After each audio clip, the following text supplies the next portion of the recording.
మనం చేసే ప్రయాణాలలో ప్రతి ఒక్కరికి ప్రకృతి పలకరిస్తుంది. కొందరు దూరం నుండి ఆ ప్రకృతి అందాలు చూసి ఆనందిస్తారు, మరికొందరు ప్రకృతితో మమైకమవుతారు. అలా నా ప్రయాణంలో తరువాత చేరబోయే ప్రదేశానికి వెళ్తూ ఇలా ప్రకృతి ఒడిలో కాసేపు విశ్రాంతి తీసుకున్నాం. ఒడిశా రాష్ట్రంలో గంజాం జిల్లాలో బరంపురానికి 25 కిలోమీటర్ల సమీపంలో రుషికుల్య నది ఒడ్డున ఉన్న కుమారి పర్వతంపై ఈ తారాతరణి శక్తిపీఠం ఉంది. దేశంలో 4 ప్రధాన ఆదిశక్తి పీఠాలలో ఈ తారాతరణి శక్తిపీఠం ఒకటి.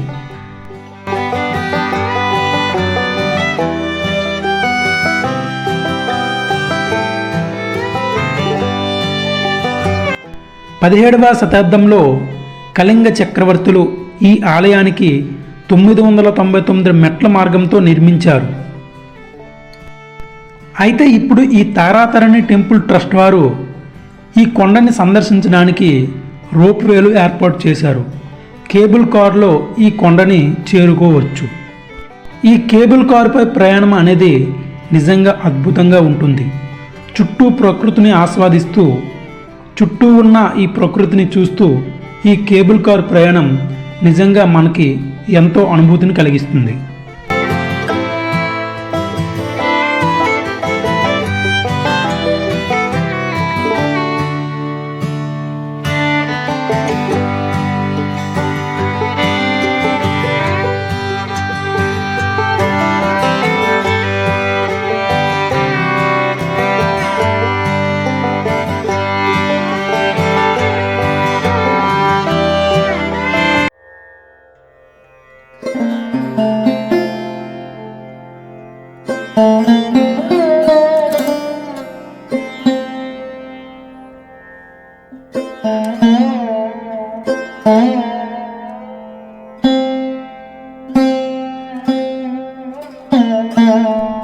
ఈ ఆలయాన్ని చేరుకోగానే ఈ ఆలయం చుట్టూ విశాలమైన ప్రదేశం కలిగి ఉంది. ఇక్కడ నుండి చూస్తే పచ్చని కొండలు, పొలాలు, రుషికుల్య నదితో చుట్టబడిన ఈ ప్రకృతి అందాలు కంటికి కనువిందుగా కనిపిస్తాయి. ఇక్కడ వానర సైన్యం చాలా ఎక్కువగా ఉంటుంది. అందరూ ఈ వానర సైన్యానికి తగిన ఫుడ్ పెడుతూ ఉంటారు. అవి కూడా మనుషులను చూస్తే భయపడకుండా వాళ్ళతో స్నేహంగా ఉంటాయి. ఈ ఆలయంలో తారా తరణి అనే 2 దేవతలు కలిగి ఉన్నారు.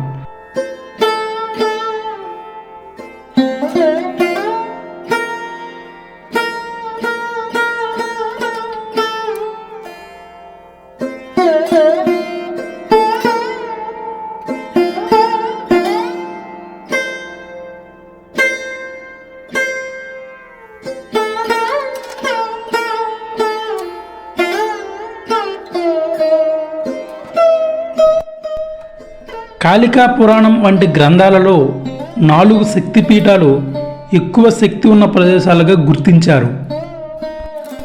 కాళికా పురాణంలో ఈ తారాతరణి శక్తిపీఠం యొక్క స్థల పురాణం కోసం ఈ విధంగా చెప్పబడి ఉంది.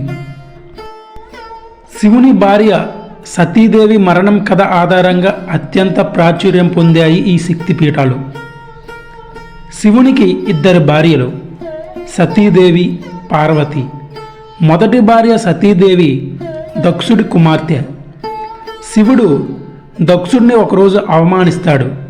అది సహించలేక దక్షుడు తలపెట్టిన యజ్ఞానికి ఒక్క పరమేశ్వరుణ్ణి తప్ప సమస్త దేవతలు, మునులు, గాంధర్వులు అందరినీ ఆహ్వానిస్తాడు.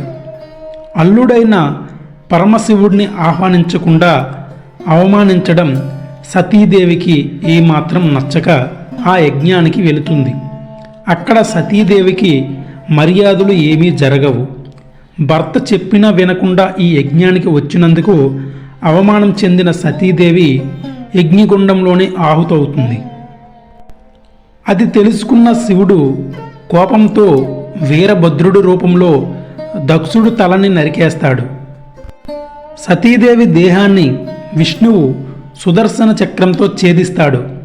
అలా అమ్మవారి శరీర భాగాలు పడిన ప్రతి చోట శక్తిపీఠాలు ఏర్పడ్డాయి. పాదాలు పడిన చోట విమలా శక్తిపీఠం, ఇది పూరి పరిసర ప్రాంతాల్లో ఉంది.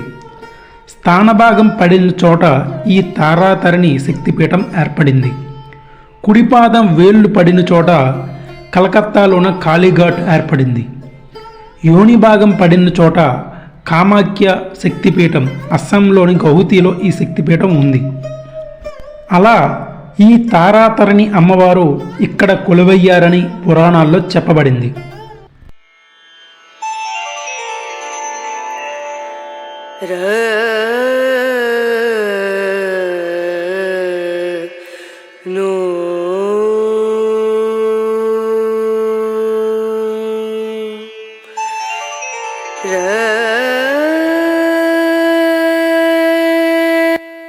ఈ ఆలయ నిర్మాణం అందమైన కళింగ శైలిలో ఉంది. ఇక్కడ అందమైన శిల్పకళా సౌందర్యంతో ఈ ఆలయం ఎంతో సుందరంగా కనిపిస్తుంది. ఈ ఆలయంలో ఏడాది పొడుగునా అనేక పండుగలు జరుగుతాయి.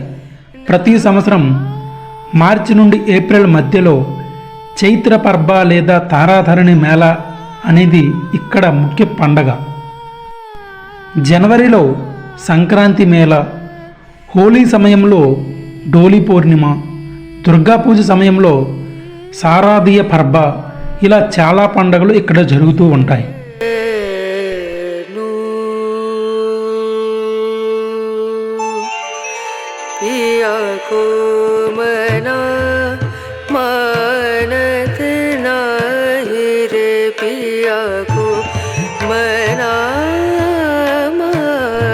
ఈ ఆలయం ఆర్కిటెక్చర్ చాలా అద్భుతంగా ఉంది. ఈ ఆలయం గోడలపై చెక్కబడిన శిల్పాలు అనేవి ఎంత సౌందర్యంగా కనిపిస్తున్నాయో చూసిన ప్రతి ఒక్కరికి ఇంత అద్భుతమైన శిల్ప సౌందర్యం ఈ ఒడిశా రాష్ట్రంలోనే కలిగి ఉంది అనిపిస్తుంది. ఒడిశా రాష్ట్ర ప్రాచీన చరిత్ర అంతా ఈ గోడలపైనే కనిపిస్తుంది. ఒడిశా రాష్ట్రంలో ఉన్న ప్రతి ఒక్క టెంపుల్ యొక్క ఆర్కిటెక్చర్ ఒక అద్భుతమని చెప్పాలి. అప్పుడున్న కళింగ శిల్పులు ఒక అద్భుతమని చెప్పాలి.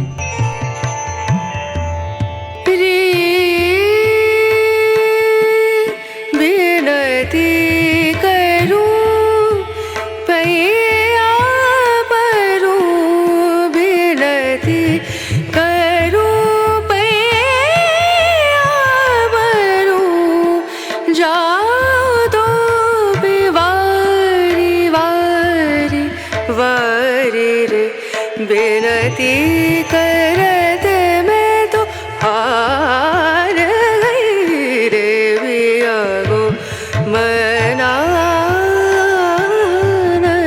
नाही रे पिया को मना पिया को मना पिया को मना मानत नाही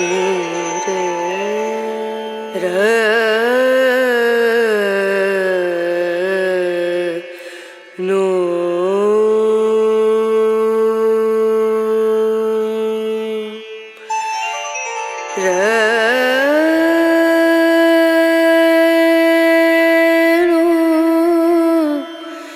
रे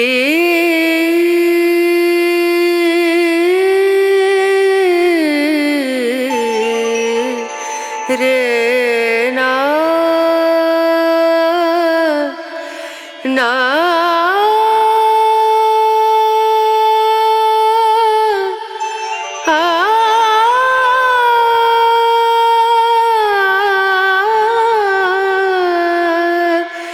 रे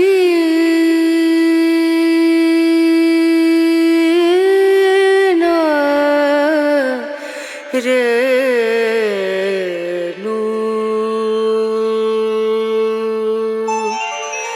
पिया को मना मानत नाही रे पिया को मना मानत नाही रे पिया को मना मानत नाही रे.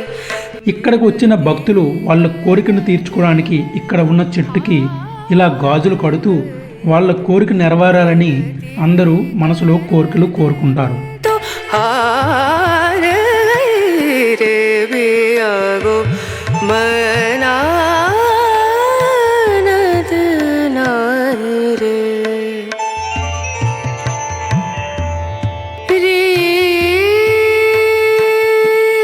विनती करूं पैया परूं विनती करूं पैया परूं जाओ तो वारी वारी वारी रे विनती करत मैं तो हार. ఈ వీడియో నచ్చినట్లయితే లైక్, షేర్, సబ్స్క్రైబ్ చేయండి. మంచి మంచి వీడియోస్తో మీ ముందుకు వస్తుంటా. మళ్ళీ కలుద్దాం.